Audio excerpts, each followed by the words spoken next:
Nagbonding sa ibang bansa ang mga host ng It's Showtime habang suspindido pa ang noontime show.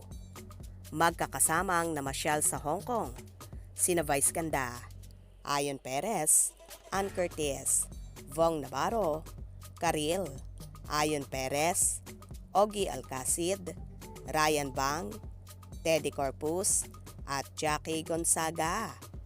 Present din ang asawa ni Karil na si Yael Yuson at Mrs. ni Teddy. Hindi naman nakasama sina Jong Hilario, Kim Chu, Ami Perez at Jugs Jugueta sa mga shinare ni Vice Ganda na video sa kanyang Instagram story.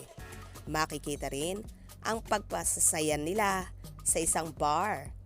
Matatandaang pinatawa ng 12-day suspension ng It's Showtime dahil sa subo icing ni Vice Ganda at Ayon Perez gamit ang kanilang daliri. Pansamantalang pumalit sa program ang It's Your Lucky Day mula October 14 hanggang October 27.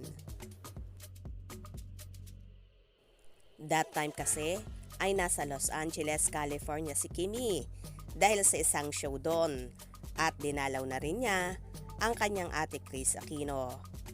After nga makauwi ng Pilipinas ay diretso naman itong nagbiyahe papuntang Hong Kong kung saan nakigulo rin siya sa kapwa niya co-host at isa nga rin si Kimi sa kwelang nagpapasaya sa grupo.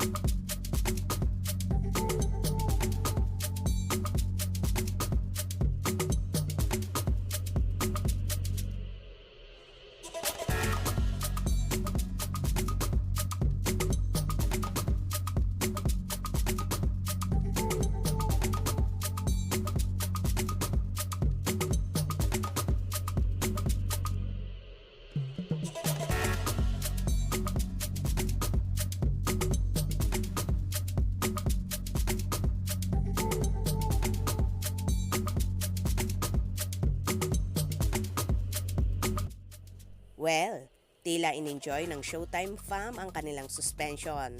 Sa bagay, relax muna sila. Dahil after ng kanilang 12-day suspension ay balik trabaho na naman sila. Kaya okay lang yan sa kanila. Chill din pag may time. At bongga ha, ang bonding nila ay sa Hong Kong pa. Kaya naman tumutok at wag na wag pahuhuli sa mga maiinit na kaganapan. Anong inyong magiging reaction sa bidyong ito? Comment below.